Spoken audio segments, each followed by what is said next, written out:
hot and only getting hotter in LA sports. Hello, and thanks for joining me today on Playing the Field. I'm Maria Serrao. Well, the All-Star break has come and gone, and that means two things. It means the second half of the baseball season and that NFL football is right around the corner. So much to get to today in LA sports, starting with my very special guest coming up next, so don't you go away.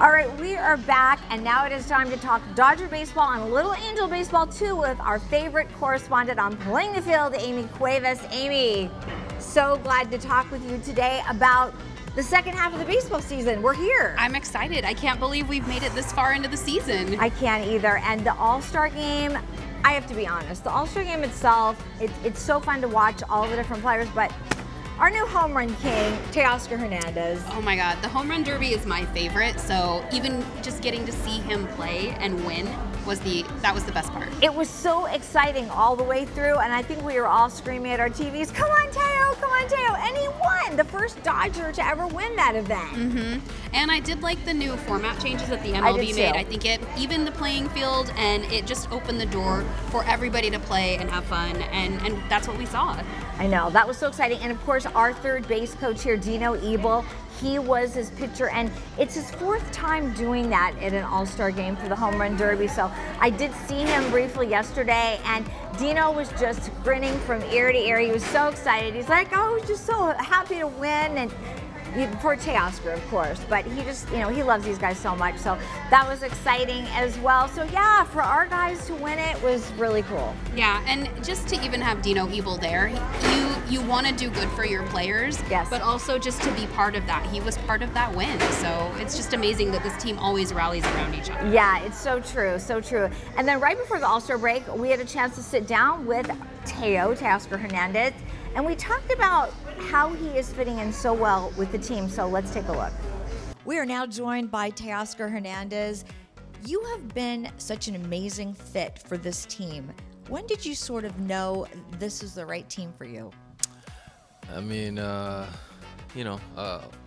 when my free agents start, one of the biggest thing for me is to go to a team that wins, that always every season are in the playoff, and the ones that call for to know what we're looking for. The Dodgers were one of them, and I think out of that group, this was the best options that I get to get the things that I wanted to get in my contract. So that was one of the biggest reasons I signed here.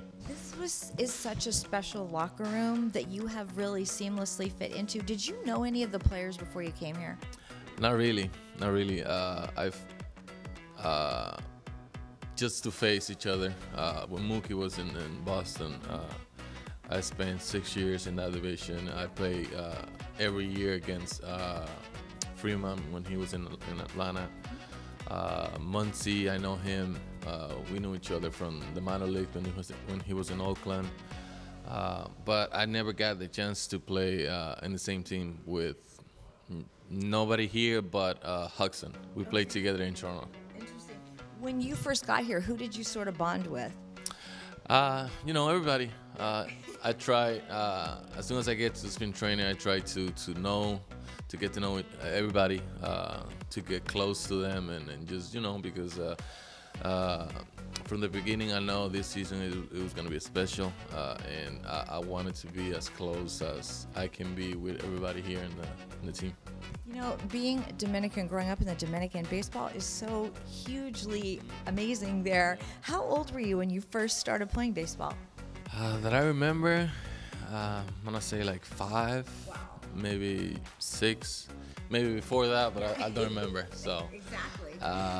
Yeah, it's our passion. From every kid in Dominican, all they see, all they watch is baseball.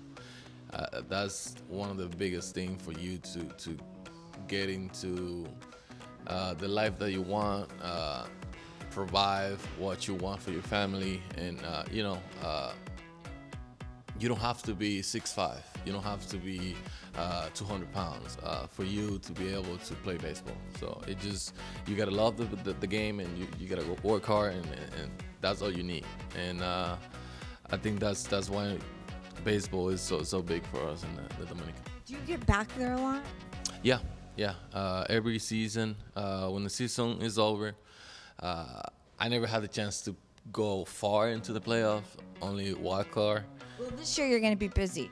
This year, It's gonna be busy. yeah, we're gonna go all the way, and but yeah, my birthday is in October, the middle of October, so every year I get the chance to go down to Dominican to celebrate my birthday with my parents, my brother, my wife. Now that I have my kids, and all the family in the Dominican, and then for the holidays too. That's so nice. What's it been like being in Southern California now? Is this the first opportunity you've really had to live here? Is that right? Yeah. I mean, I was here in the minor leagues, but it's not the same. No. You really don't go into the city. You don't get to know everything about the city or the states. But it's been great. It's been great. The only thing is the traffic, but it's fine. Welcome to Los Angeles, right? Yeah, I guess like every big city has traffic. So I was in Toronto. Toronto was terrible. The traffic stuff, but we live close. But it's been great so far. Good. And then the Dodger fans are always so present, and they come to every game. What has that been like? And people just recognizing you here in LA? It's been great, fans, they love this team, and I love that. I love when the Very fans passionate. support their team even when we're playing outside, away.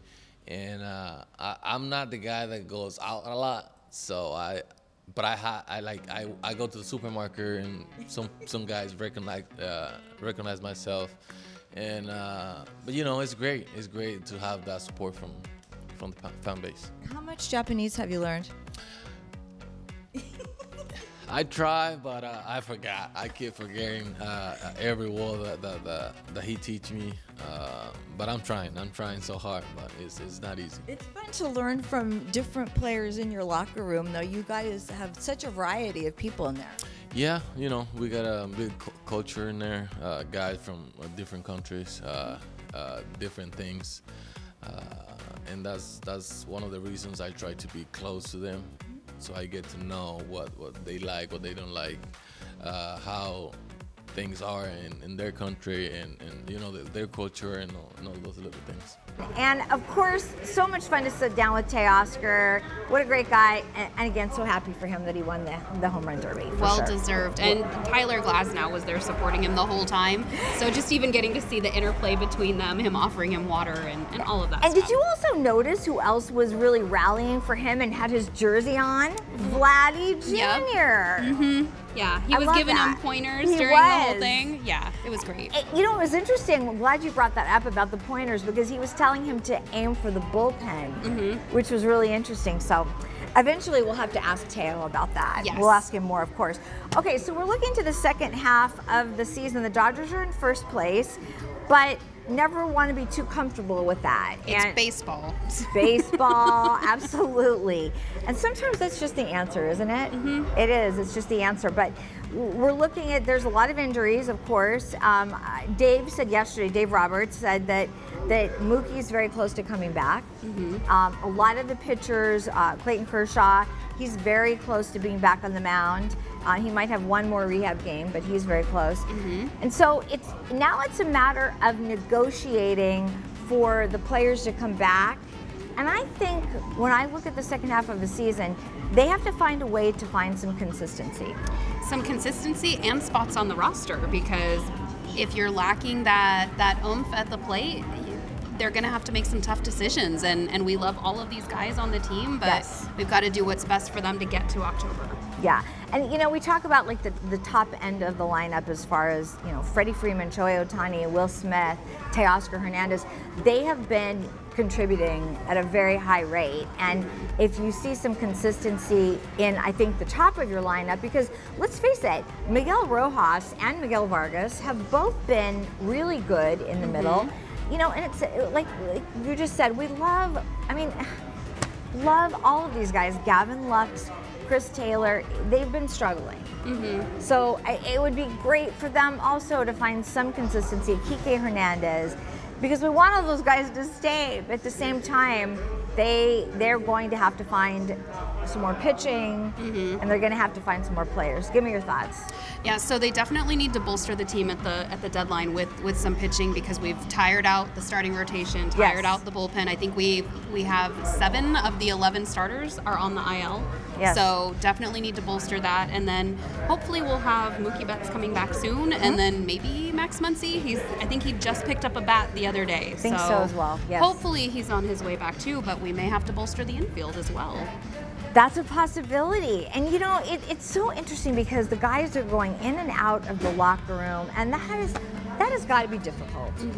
These are your teammates. These are who you see every day, and you guys are gelling, and to have to see somebody either leave or even get sent down. We've seen a couple guys get optioned or sent down to AAA, and that can't be easy to watch your teammates, go through some of those, just stumbling a little bit until they can find it. I'm glad that you mentioned that. Dave also mentioned yesterday that Bobby Miller is probably on his way back. Oh, good. Okay. Yeah, very soon. If not in the next couple of days. He said that they were counting on him to be back. So that's good news for him. Gavin Stone has been playing very well.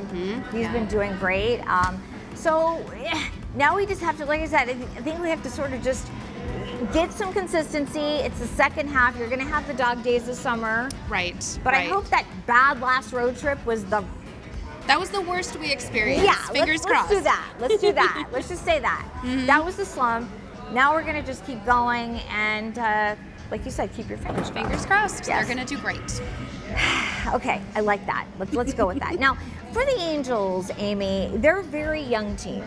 They're a very young team. I think they're still learning about the consistency. They're trying to find that consistency. They're trying to find their way. And as manager Ron Washington has said, they have to find a way to learn how to win. We forget about really, really young players really not knowing that yet. And I think that's where you'll see certain teams, they're kind of spoiled because they have that veteran presence, and they can, the rookies coming up can lean on that. But if you have an all young team, you're really just relying on your coaching staff to hopefully provide that training that they need on and off the field. It's very true. And something else to consider as well, when you look at the Angels and the Dodgers, two very different teams. The Dodgers are expected to win the World Series every year.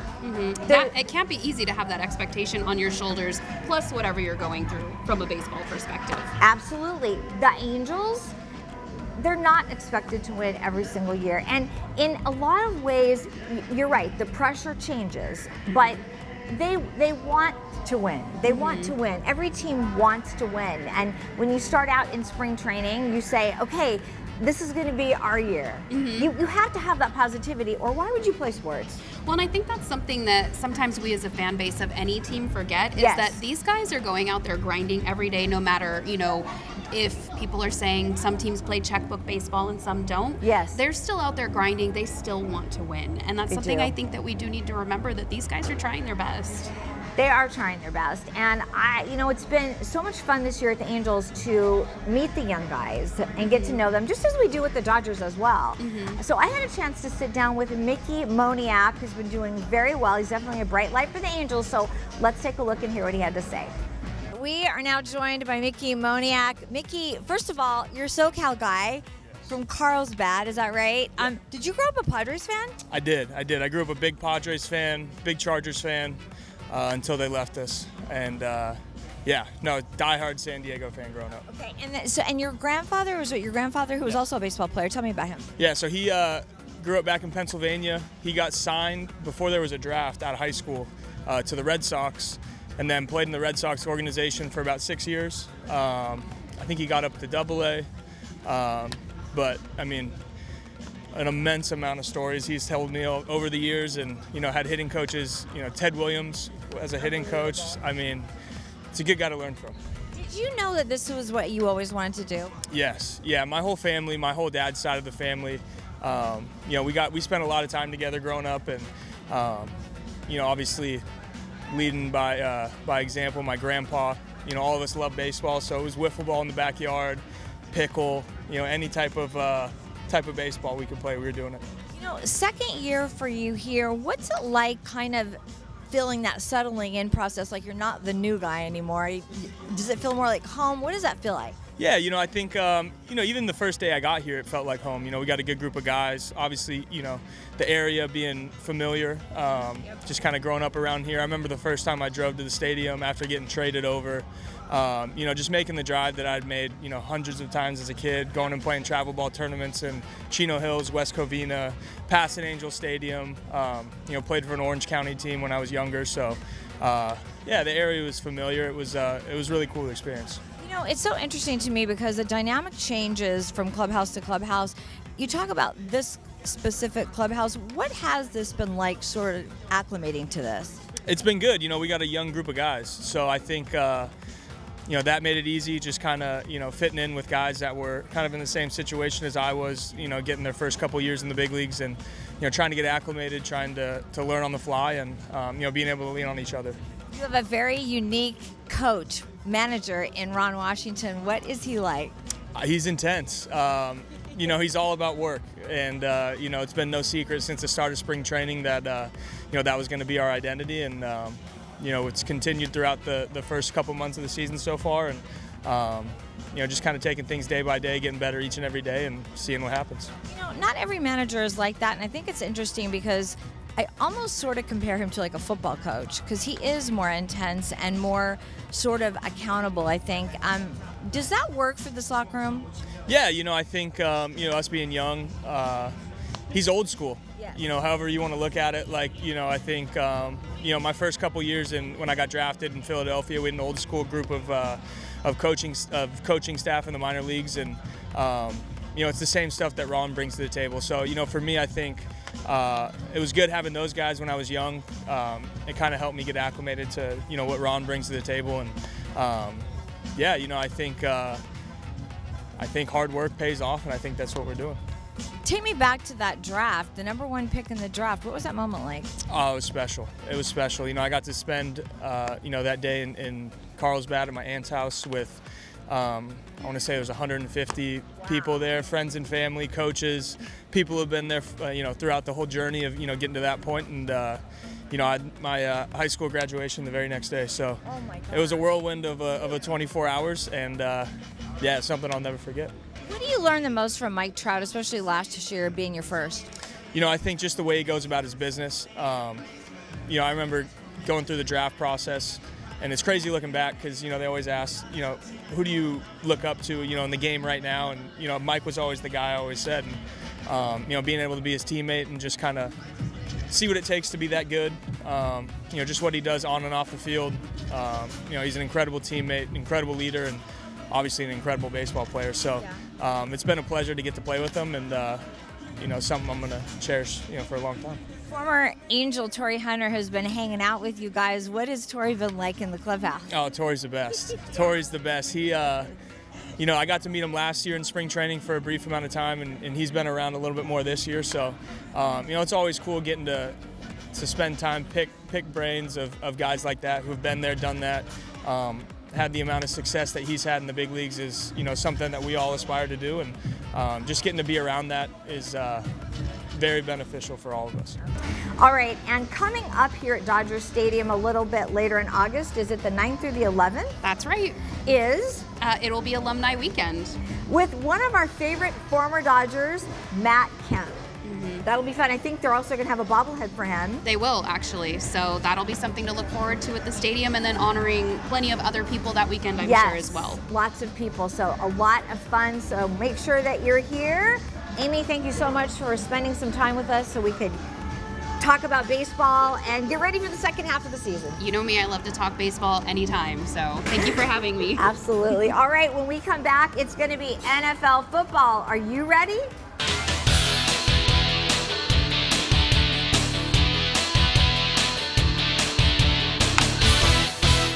And this year during OTAs, I had a chance to go behind the scenes with both the Chargers and the Rams. Now for the Chargers, they did their annual golf tournament. So here are some sights and sounds from that event.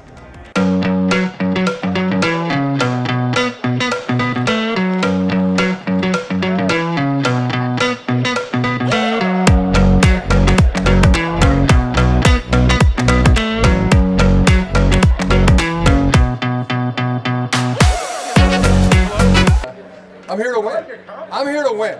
I'm here to win. Kind of feel like I'm going to be the ringer today, you know? Got my golf attire on. Yeah, it's competitors welcome.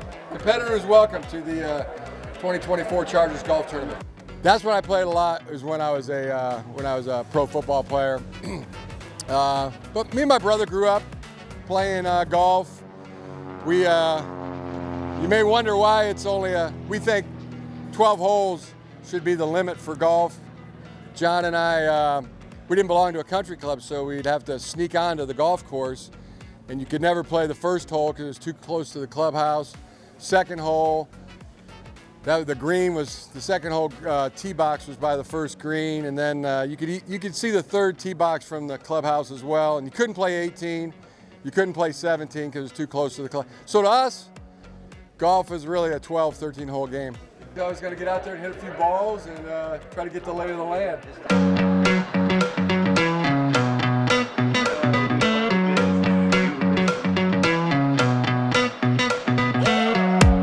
Yes, I won that thing. I did pretty well that night, so I'd say bowling's better than golf right now. And for the Los Angeles Rams, community involvement is so very important. And this year, they hosted a clinic for high school football coaches from all over the country. Now, I had a chance to sit in on that event where I learned a whole lot. High school football coaches from all over the country landed in Thousand Oaks, California to learn from these coaches from the Los Angeles Rams. I think the thing that surprised me most about the group is just the overall compassion, and then also the gist for learning. I mean, everybody was here to learn. Everybody was here to get better. You had people that came everywhere from Mobile, Alabama, to all different areas in the state of California. And I just think that just speaks to the fact of growth and understanding that, man, you might need to learn more to get to where you need to be in your career, but also to figure out that you want to do it here with the Los Angeles Rams. Makes me proud to know culturally we're trying to do something right that lets people know that we're trying to build in everything we touch. And that's what football does. It brings people together, different walks of life, different races, different ages, you know, but that's what this sport does. You know, different genders now. It's just football does it all. Like Coach McVay spoke on heart. And, you know, we got to keep our heart pure. That's what I always push out to anybody I come across with. You keep your heart pure, a lot of these blessings will still keep coming. And it's just, you know, and it all evolves around the game of football. From last year, from this year, it's just buy-in. It's growing, the excitement. To see the women, the number of women that showed up, that really touched me the most this year. You know, because the women, we're trying to grow the game of the sport in the women's space, and they were in here. They were traveling from Las Vegas, San Diego. They were coming from a long way, so I said, oh yeah, we're on to something here. I just think it's the developmental stages for us being in that role, being in that age group, and understanding how impressionable we all are. Coach McVay uses the term model the way. I don't think there's any better representation of development or growth than actually seeing someone who's doing that on a daily basis. And I think it's just humbling, not only for a leader to be in that role, but also for young men to see people that maybe are adults that are still trying to grow as well. And I think a lot of times when you're dealing with young people overall, they look at adults and they think perfection. And anytime as adults that we can show any form of humility, we might not even understand how that can be truly impactful for a young person learning to grow. And just being able to meet coaches that has a story that's similar to mine, to encourage me that I am on the right path, I am in the right direction, that I am in my purpose, and that my goals are very, very obtainable. Coaching is about cultivating and motivating or shaping young men from different ethnic groups or different backgrounds.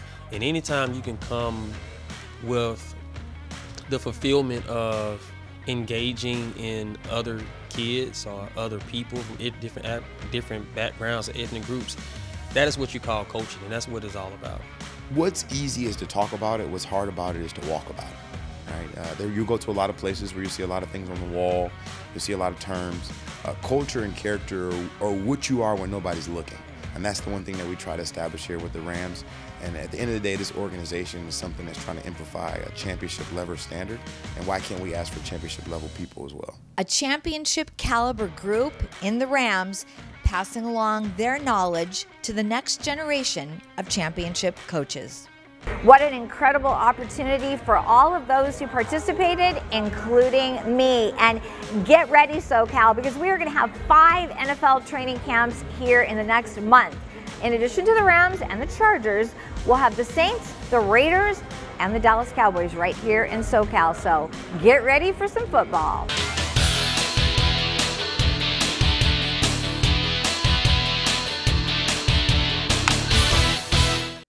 And before we go, did you ever wonder when you hear a player's walk-up song at a baseball game, who picks the songs? Well, I met the man behind the music.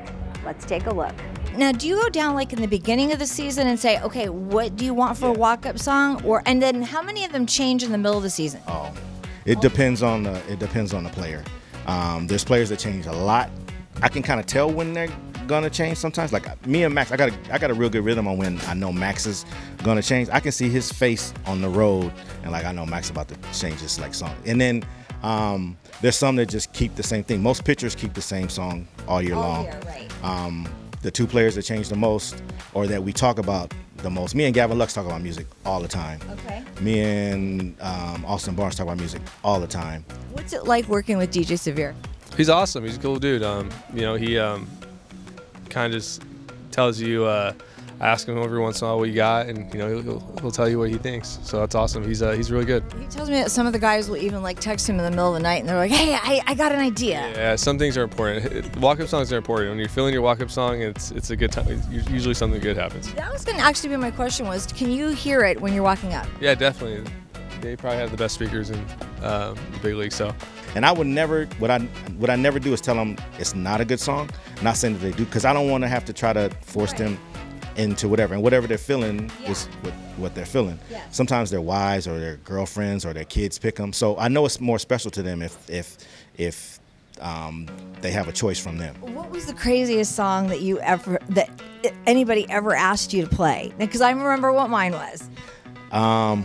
So Grinky used to have Careless Whisper by George Michael, who was my favorite. Yes, which that was like the best. But just talking to him about music and it's like spring training, I get a kind of an idea. And when I'm down there, if I hear what's playing, you know, that kind of gives me an idea of what they like as well. Do you ever get new players that come into the team and they don't know what they want? Yeah, and you kind of wait for them to kind of like pick something. And I never try to pick any, like I never try to do like research on where they're from, because I don't. You know what I mean? You want to influence them. I want to influence them in any way, and that's not my job. So it's kind of like I'll just kind of like give them an instrumental, and I'm not trying to say like try to pick. So I just like wait for them to pick something. And I think the one that I'll never ever forget is Nomar's Lowrider. Yes. Forever and always. Never ever change that song. Never changed, which was dope. I mean, you know, like, and then for a while when Andre was here, because me and Andre would talk about music a lot too. He had his same thing for the longest, and then he just started like switching up. But I mean, my funnest moments were like talking music with like Andre and Matt. And then even I can remember a couple years after that talking to Chris Taylor. And it was me, Chris, Seager, and Bellinger. Everybody's like, we were sitting in spring training and we're asking, why did you pick that song? Everybody's like waiting for this like crazy story. And all Chris said was, one of my friends came into town and I just switched the song. And then like Bellinger was looking at him like, that's why you picked that song? Like, yeah, so like, you know, it's just like some of the stories are like crazy, but I mean, you know, some of them really care, some of them don't. Like Will lets his wife pick a lot of the songs, which is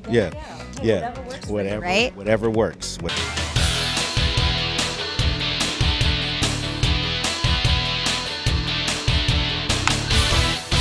And that is the latest for today. Thanks so much for watching. And remember, you can watch Playing the Field 24/7 at playingthefieldtv.com.